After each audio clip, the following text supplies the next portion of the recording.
તો વાવ વિધાનસભા પેટા ચૂંટણીમાં જોરદારનો જંગ જામેલો છે ને આજે મતદારોમાં જોરદાર ઉત્સાહ પણ જોવા મળ્યો। 13 નવેમ્બર આ તારીખ નક્કી થઈ હતી। ભાજપ, કોંગ્રેસ કે અપક્ષ ત્રણે ત્રણ જે મુખ્ય અહીંયા દાવેદારો છે એવું કહી રહ્યા છે કે અમે જીતવાના છે ને ત્રણ મુખ્ય ચહેરામાં સામે આવ્યા છે। ભાજપ તરફથી છે સ્વરૂપજી ઠાકોર, કોંગ્રેસ તરફથી ગુલાબજી રાજપૂત છે કોંગ્રેસ તરફથી અને અપક્ષ છે માવજીભાઈ પટેલ। આમ તો અપક્ષમાં ઘણા બધા છે પરંતુ માવજી પટેલ આમાં મજબૂતાઈથી આગળ છે કારણ કે પહેલા તે ભાજપમાં હતા, પરંતુ આજે મતદારો તેમના મનમાં શું છે તે આપણને 23 નવેમ્બરે જાણવા મળવાનું છે। પરંતુ જે આંકડા આવ્યા છે તે પણ ખૂબ જ રસપ્રદ છે। 3 વાગ્યા સુધીનો આંકડો આવ્યો છે વાવમાં, જ્યાં સાંજે 5 વાગ્યા સુધીના આંકડા પણ અપડેટ થઈ ચૂક્યા છે, જેમાં 67.13% જેટલું મતદાન થયું છે। જી હા, 2022માં અહીંયા 75% આસપાસ મતદાન થયું હતું અને હવે સાંજે 5 વાગ્યા સુધીનો આંકડો આવ્યો છે। 67% સુધી મતદાનનો આંકડો પહોંચી ચૂક્યો છે। દાવા ખૂબ જ થઈ રહ્યા છે જીતના। ભાજપ અને કોંગ્રેસ બંને દાવા કર્યા છે। તેમની પાસેથી પણ આપણે જાણીશું કે આખરે તે લોકોએ કઈ રણનીતિ સાથે, કયા પ્લાન સાથે મેદાનમાં ઉતર્યા હતા, તેમની સાથે વાતચીત કરીશું। અમારી સાથે ભાજપ તરફથી સ્નેહલભાઈ જોશી જોડાયા છે, કોંગ્રેસ તરફથી મુકેશભાઈ પંચાલ જોડાયા છે અને રાજકીય વિશ્લેષક રાજેન્દ્ર રાવલ પણ જોડાયા છે। આપનું ત્રણેયનું ગુજરાત ફર્સ્ટમાં સ્વાગત છે। સૌપ્રથમ સ્નેહલભાઈ, આપની પાસે આવવા માંગીશ કે સ્વરૂપજી ઠાકોર જે 2022માં હારી ગયા હતા, એક હારેલા ઉમેદવારને ફરી એકવાર તક આપવામાં આવી, કેટલો વિશ્વાસ છે જીતનો? જો અત્યારે જે આપણે મતદાન જોયું, સૌપ્રથમ તો હું ત્યાંની જનતાને અભિનંદન આપીશ કે ખૂબ સારું આજે એ લોકોએ ઉમળકાભેર મતદાન કર્યું છે અને એમના જનપ્રતિનિધિને ઇલેક્ટ કરવા માટે જે રીતે પોઝિટિવલી બધા બહાર આવ્યા છે, ખૂબ સારી એક સાઇન છે ડેમોક્રેસી માટે। સાથે મારે એ જ કહેવું છે કે અમારા જે ઉમેદવાર છે તે સતત કાર્યરત રહેતા હોય છે કે ચૂંટણીમાં શું છે, હાર જીત થતી રહેતી હોય છે, કે એનો પાર્ટ છે, પણ જે સ્વરૂપજી છે એ સતત લોકો સાથે રહેનારા એક વ્યક્તિ હતા। લોકોના સુખ દુઃખમાં જોડે રહે, ત્યાંની જનતા સાથે પણ કામ કરે ને કાર્યકર્તા તરીકે પણ પાર્ટીની અંદર પણ જે એમને કામગીરી સોંપવામાં આવે તે ખૂબ સારી રીતે કરતા હતા। એટલે શીર્ષક નેતૃત્વએ જે નિર્ણય પ્રક્રિયા હોય છે તેના અંતર્ગત એમને ટિકિટ આપવાનું નક્કી કર્યું અને મને લાગે છે કે આ જે છે તે ખૂબ સારો નિર્ણય એટલે છે કે આ જે ઇલેક્શનનું રિઝલ્ટ આવશે ત્યારે આપણે જોઈશું કે જેમ જેમ ભારતીય જનતા પાર્ટી સાથે અને આખા આપણે ભારતની બી જો વાત કરીએ તો આજે ઘણી બધી જગ્યાએ વોટિંગ થયું, બીજા બધા રાજ્યોમાં પણ વોટિંગ થયું। તો આજે હરિયાણાનું ઉદાહરણ આપણા માટે બહુ ઉત્કૃષ્ટ ઉદાહરણ છે કે એન્ટી ઇન્કમ્બન્સીની જગ્યાએ પ્રો ઇન્કમ્બન્સી સાથે લોકો મતદાન કરે છે અને પ્રો ઇન્કમ્બન્સીનું ઉદાહરણ હરિયાણા છે કે જેમાં આદરણીય નરેન્દ્ર મોદીજીની નીતિ રીતિ અને ભારતીય જનતા પાર્ટીની કામ કરવાની પદ્ધતિ અને ભારતીય જનતા પાર્ટીએ કરેલા કામો પર વિશ્વાસ મૂકીને જનતાએ જેમ આશીર્વાદ આપ્યા છે। સ્નેહલભાઈ, 2022માં પણ પ્રો ઇન્કમ્બન્સી હતી, છતાં પણ આ બેઠક તમારા હાથમાંથી જતી રહી હતી, લોકસભા બેઠક પણ જતી રહી। ખેર મુકેશભાઈ, આપનું આકલન શું છે? ઘણી બધી મહેનત કરી, કઈ રણનીતિ સાથે ઉતર્યા અને તમારા ઉમેદવાર પણ છેલ્લે ચૂંટણી હારી ગયા હતા, તેમને તમે તક આપી છે વાવમાં, કેટલો વિશ્વાસ છે જીતનો?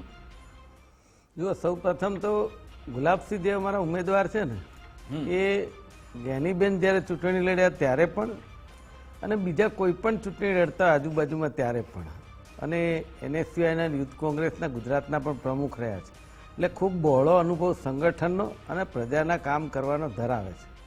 અને જે રીતે જ્ઞાનીબેનની ચૂંટણી હતી ત્યારે એમની સાથે ખભે ખભો મિલાવી એ કોઈપણ સમાજના વોટર્સમાં એ જઈને મત માગી શકે અને મત મેળવી શકે એવી એમની ખાનદાનની નીતિ રીતિ રહી છે। એમના ફાધર પણ ત્યાં ધારાસભ્ય હતા અને ખૂબ મોટું સારું નામ હતું પ્રામાણિકપણે કામ કરવામાં, એટલે ગુલાબસિંહને મત લેવામાં ત્યાં કોઈ પ્રોબ્લેમ નથી। બીજી વાત એવી છે કે ખાલી એક ઉમેદવારની ઇમેજથી જ મત મળે એવી વાત પણ ત્યાં નથી, કે ત્યાં મુદ્દા આધારિત જે ખેડૂતો, ભલે ત્યાં થોડું સાક્ષરતા ઓછી પણ ભણ્યા કરતાં ગણતર વધારે છે ત્યાં, એવું મેં જોયું। હું લગભગ 6-7 દિવસ ત્યાં રહ્યો, ગઈકાલ રાત્રે જ આવે, કે ત્યાં લોકો આપણે જ્યારે કોઈ ચૂંટણી સભા કે કંઈ વાત કરતા હોઈએ ને તો લોકો આપણને સાંભળતા હોય, એની જગ્યાએ જ્યારે આપણે બોલતા હોય ખેડૂત સામે સવાલ કરે આપણને, તમે સમજો, ત્યાંના મતદારો આપણને સવાલ કરે કે અમારું આ કોમ નથી થતું, અમારું આ કોમ નથી થતું, એટલે એક જાગૃતિનો એક ભાગ છે।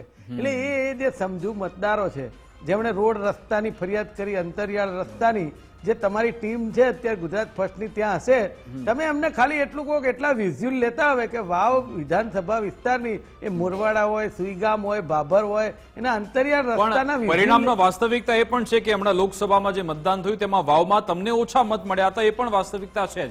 બિલકુલ. આપની પાસે આવું રાજેન્દ્ર રાવલની પ્રતિક્રિયા લઈ લે.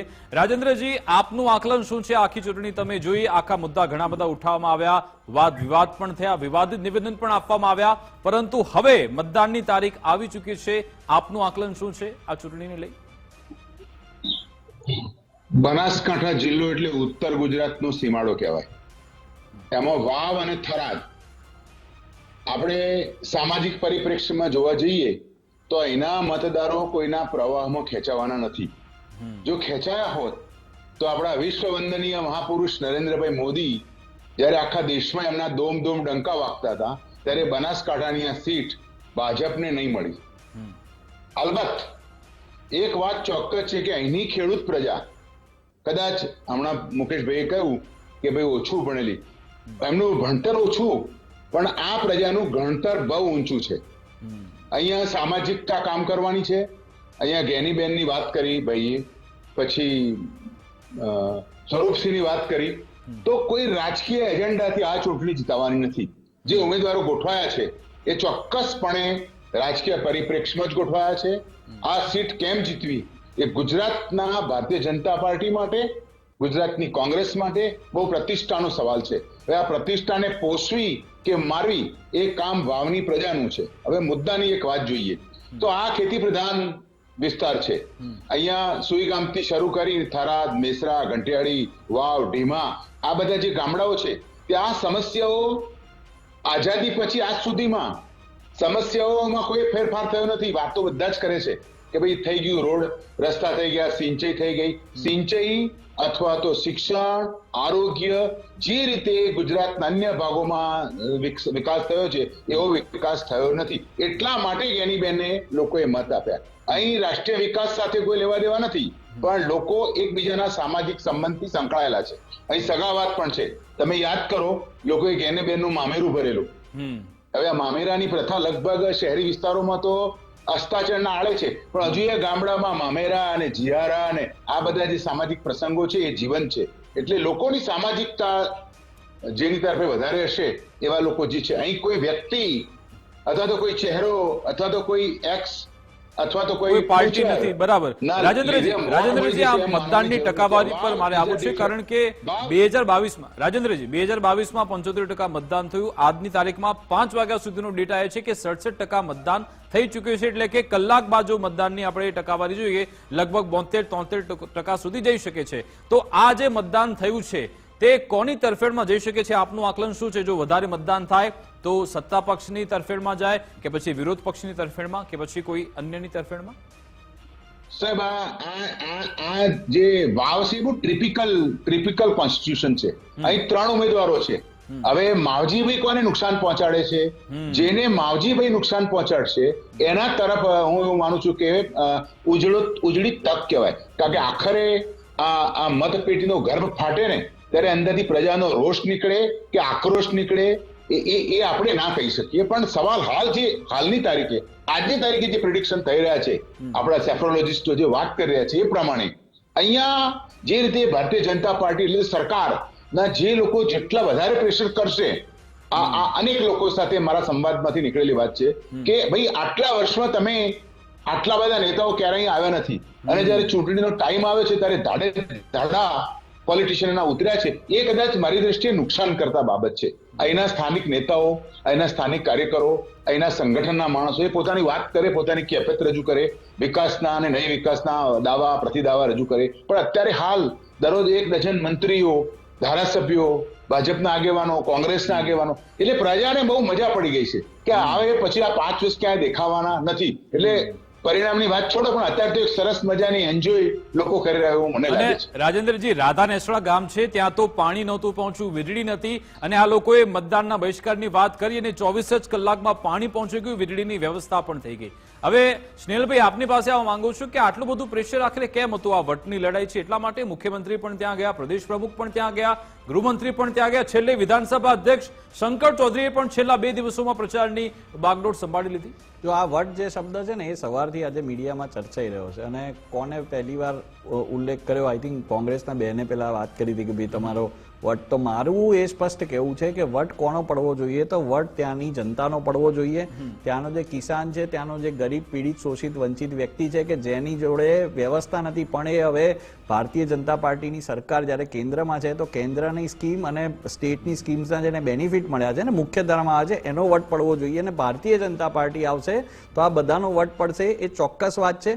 એટલે મારે કહેવું છે કે આ જે મતદાન થયું છે તે સ્પષ્ટ રીતે દેખાય છે કે ભારતીય જનતા પાર્ટીના પક્ષમાં થયું છે અને આવનારા દિવસોમાં આપણે જોઈશું કે ભારતીય જનતા પાર્ટીને જ આ લોકો આશીર્વાદ આપશે કે સત્તા પર સંભાળે અને એ લોકોની સેવાકીય કાર્યો કરે અને વાવ અને ત્યાંના વિસ્તારનું જે વિકાસ છે તે વધુ વેગવાન બને એવી મને આશા છે. જી અચ્છા મુકેશભાઈ, આમાં કોંગ્રેસ માટે એવું કહેવામાં આવ્યું છે કે કોંગ્રેસને મતદારો નથી હરાવતા, કોંગ્રેસને કોંગ્રેસના લોકો જ હરાવે છે. અને આ વખતે પણ એ જોવા મળ્યું, કારણ કે જ્યારે ટિકિટની જાહેરાત નહોતી થઈ, ઠાકરસિંહ રબારીની નારાજગી સામે આવી હતી. ભલે પછી તમે વિઝ્યુઅલ બતાવી દીધા કે ગુલાબસિંહ જોડે લઈને આવ્યા છે ફોર્મ ભરવા માટે, પરંતુ કેપી ગઢવી, ઠાકરસિંહ રબારી એ નારાજ તો છે જ. આ નારાજગીના કારણે પણ કોઈ નુકસાન થઈ શકે છે?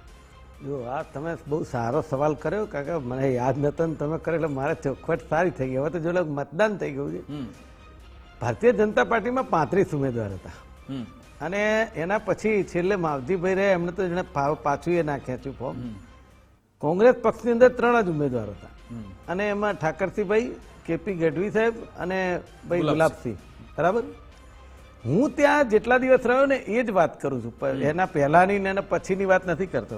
કે જ્યારે કાર્યાલય ઉપર અમારે જે સમાજોની મિટિંગો ચાલતી હતી એમાં એક વસ્તુ દરેક જગ્યાએથી આવી કે અત્યારે હાલ એક બહુ સારી વસ્તુ ચાલે છે. આ ત્યાંના મતદારોનું, ખેડૂતોનું કહેવું કે કેપી ગઢવી સાહેબ, ઠાકરસિંહભાઈ, ગેનીબેન અને ગુલાબસિંહ એક સાથે દરેક ગામડાનો પ્રચાર કરે છે. આ સૌથી મોટી બાબત છે સાહેબ. અને ઠાકરસિંહભાઈ રબારીએ તો ત્યાં એવી વાત કરી કે અમારો માલધારી સમાજ કઈ મને ઉમેદવારી ન મળી એટલે નારાજ હોય એવું કહેવાને કારણ એટલા માટે નથી કે આજે ગેનીબેન જે સાંસદ છે ને, ભારત દેશની એકમાત્ર મહિલા છે જેને સંસદમાં ગૌ માતાની વાત કરી છે. સાહેબ અનેક સંસદ સભ્યો છે, ભારતીય જનતા પાર્ટીમાં 26 હતા, એમાંથી કોઈએ ગૌ માતાની વાત સંસદમાં નથી કરી. એ ગેનીબેને વાત કરી કે ગૌ માતાને રાષ્ટ્રમાતા જાહેર કરો ને. ગુજરાતમાં કોંગ્રેસ પક્ષે પેલી વાત કરી કે ભાઈ તમે રાજમાતા જાહેર કરો. હવે એક બાજુ તમે હિન્દુત્વની વાત કરતા હોય, રામ મંદિરની વાત કરતા હોય, તો ગાય માતા ક્યાં છે? કેરળમાં ત્યાં પાર્ટી કરી હતી, એ લોકોને સસ્પેન્ડ કરો. જેને રોડ ઉપર ગાયને કાપી હતી, ગાયની હત્યા રોડ ઉપર કરીને બીફ પાર્ટી કરી હતી, એને સસ્પેન્ડ કરો. સ્નેહલભાઈ, આપને તક આપીશ. આવી વાત ના ચલાવી લેવાય ને ભાઈ. હું તમને તક આપું છું સ્નેહલભાઈ. તમારું ધારો ને ભાજપ વાળા તો કોઈ કોંગ્રેસ કે બીજા પક્ષના તમે આપની વાત મૂકો. સ્નેહલભાઈ હું આપું છું આપને તક. તમારું ચાલે તો તમે ભાજપ સિવાય કોઈ પક્ષ વાળાને ના ચલાવી લો, હું માનું છું. પણ હવે લોકશાહીની અંદર પ્રજા હોય, માણસો હોય, વિરોધ પક્ષ હોય, બધું ચલાવવું પડે. અને આપણે જે બોલીએ ને એક આંગળી કરીએ એટલે 3 આંગળી આપણી બાજુ. સ્નેહલભાઈ પાસેથી જવાબ મેળવ્યો. મારી વાત સાંભળો ઋત્વિકભાઈ, મારી વાત એના પર જ વિકાસ નામ છે. મને ઉમેદવારોની વાત કરી એ પૂરી કરવા માંગુ છું. ના, હું સમજી ગયો. તમે કહી દીધું કે અમે ડેમેજ કંટ્રોલ કર્યું છે, બધા સાથે છીએ. તમે ગાય માતાનો મુદ્દો ઉઠાવ્યો. તો સ્નેહલભાઈ, શું કોંગ્રેસે તમારી આ દુખતી રસ પકડી લીધી છે? કારણ કે આ એવો મુદ્દો છે કે જેના પર તમને મત મળતા આવ્યા છે અને પછી છેલ્લે શંકર ચૌધરી પણ તેના વિશે વાત કરી, પ્રફુલ્લ પાનસેરિયા પણ તેના વિશે વાત કરી હતી. શું આ એક એવું ફેક્ટર સાબિત થવાનું છે જેના કારણે થોડું પાસું બદલાઈ શકે છે? વર્ષો પહેલા કૃપાત્રી મહારાજે ગૌ માસને એની હત્યાની વિરોધ કર્યો ત્યારે તે નાનું વાછરડું લઈને ગયા હતા અને ત્યારે ગોળી ચલાવવાનો ઓર્ડર કોણે આપ્યો હતો, કઈ પાર્ટીના નેતા હતા, એ મુકેશભાઈને તમે પૂછી લો. કેરાલાની અંદર બીફ પાર્ટી સરેઆમ રોડ ઉપર થઈ, રોડ ઉપર બીફ રાંધવામાં આવ્યું અને એને ફેસબુક પર એના ફોટા મૂકવામાં આવ્યા. એના એક મિનિટ મને બોલવા દો મુકેશભાઈ, મારી વાત પૂરી કરવા દો. હું વચ્ચે નતા બોલો. ના, મને વાત પૂરી કરવા દો મુકેશભાઈ. એ લોકોને તમે પહેલા સસ્પેન્ડ કરો. કેરાલાના લોકોને પહેલા સસ્પેન્ડ કરો, પછી ગૌ માતાની વાત કરો. તમે લોકો શરમ આવવી જોઈએ તમને. મુકેશભાઈ, તમને ફંડ શરમ આવવી જોઈએ. આટલું બધું એગ્રેશન તેના માટે પણ ગૌ માતાની વાત કરો છો. મુકેશભાઈ, હવે એમને બોલાવો. મુકેશભાઈ, હવે એમની વાત કરો તો. 250 કરોડનું ફંડ લો. મુકેશભાઈ, એમને બોલવા દો. મુકેશભાઈ, એમને બોલવા દો. મારી વાત એ જ છે કે જો તમે ખરેખર રિસ્પેક્ટ કરતા હો તો પહેલા એ લોકોને સસ્પેન્ડ કરો કે જેના અરે રોડ ભાઈ, ઉપર પણ ગૌ તમે માતાનો ફંડ શું હત્યા કરવા કરી છે લીધું? ભાઈ. લોકસભામાં ફંડ શું અરે કરવા કેસ લીધું? કરો ને ભાઈ તમે. અરે કેસ શું ભાઈ, કરવા? આ જગ જાહેર છે. political gimmick છે. ભાઈ શર્ટ ઉપર જનોઈ પહેરે કે અંદર જનોઈ પહેરે ના, ના, ના, ભાઈ? ભાઈ, તમારા ભાઈ, નેતા please, શર્ટ please, ઉપર જનોઈ please. પહેરે છે આ- અને અમને કહે કે હું ભાઈ આ બ્રાહ્મણ તમારી છું, પહેલી જનોઈદારી. મુરાદ અમને આ નથી બધું ખબર. નાટક બંધ કરો. આ નાટક નાટક તમે તમે કરો. ઠીક છે, તમને બિલકુલ. એવો કરારો તમાચો જી, મારશે જી, આ જી. વખતે. રાજેન્દ્રજીની- આ વખતે તમારા રાજેન્દ્રજીની નાટક પ્રતિક્રિયા લઈ લો. ચાલે. એક તમે મિનિટ, લોકો સ્નેહલભાઈ, fake- મુકેશભાઈ, રાજેન્દ્રજીની fake પ્રતિક્રિયા લઈ હિન્દુ લો. છો, political રાજેન્દ્રભાઈ હિન્દુ છો. રાવલ, આપને શું લાગી રહ્યું છે? એક તો આ ઓબીસી અનામતનો મુદ્દો પણ ઉઠાવવામાં આવ્યો હતો, ગાય માતાનો મુદ્દો પણ છેલ્લા દિવસે પણ જોરશોરથી ચર્ચવામાં આવ્યો. શું આ એક એવું ફેક્ટર સાબિત થવાનું છે જેના કારણે પરિણામમાં થોડો જે ઉલટફેર આવવાનો છે? જે લોકો એવું વિચારી રહ્યા છે અમે જીતી જઈશું, કદાચ કોઈ પરિણામ બદલાઈ જાય. આપને લાગે છે કે આ મુદ્દો એટલો મહત્વનો સાબિત થવાનો છે આ ચૂંટણીમાં? ના, બિલકુલ નહીં. કારણ કે અત્યારે બધાના મનમાં લાડવા ફૂટી રહ્યા છે અને જે ચર્ચા આપણે અત્યારે કરીએ છીએ, આપણે મૂળ વાત વાવના મેઇન પ્રશ્નોની કરવી જોઈએ. અગાઉની ચૂંટણીમાં જ્ઞાનીબેનને અહીં ઓછા વોટ મળ્યા. બીજી વાત એ થઈ કે ભાઈ ભાજપ આવશે, તો ભાજપ તો આવેલું જ છે. ગુજરાતની અંદર અત્યારે સંપૂર્ણ ફૂલ ફ્લેગ બહુમતી સાથે ભાજપની સત્તા છે અને ગુજરાતના મૃદુ અને મક્કમ મુખ્યમંત્રી કહેવાય છે. છતાં પણ વાવમાં સમસ્યાઓ છે.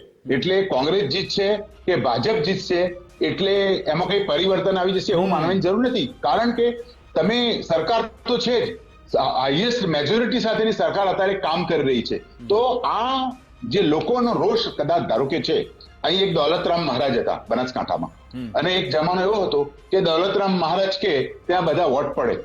85 થી માંડીને 94 સુધીની જે ચૂંટણીઓ બનાસકાંઠામાં થઈ એમાં દોલતરામ મહારાજ એક સામાજિક અને ધાર્મિક ફેક્ટર ગણાતા. હવે આજે અહીંના છોકરાઓ ભણ્યા છે, શિક્ષિત છે.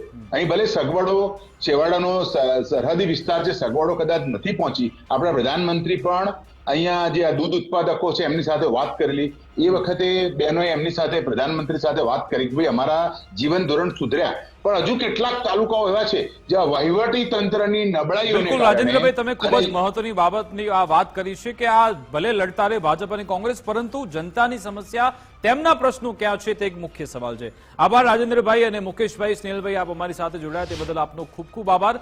2017માં અહીંયા જ્ઞાનીબેન જીતીને આવ્યા, 2022માં પણ જીત્યા અને હવે તે લોકસભામાં પહોંચ્યા છે. સવાલ એ છે કે શું વાવની જનતાના જે પ્રશ્નો છે, તેમની જે સમસ્યા છે, શું તેનું નિરાકરણ આવ્યું છે ખરા? છેલ્લા 30 વર્ષથી ભાજપની અહીંયા શાસન પણ છે ગુજરાતમાં. શું વાવના લોકોને તે વિકાસનો લાભ મળ્યો છે ખરા? જવાબ તમે પોતે વિચારી લો. પરંતુ હવે આપણે જોઈશું કે 23 નવેમ્બરે વાવની જનતાએ શું નક્કી કર્યું છે તેના પર પણ નજર રહેશે. મારી વિશેષ રજૂઆતમાં બસ આટલું જ. આપ જોતા રહો ગુજરાત ફર્સ્ટ ન્યૂઝ. નમસ્કાર.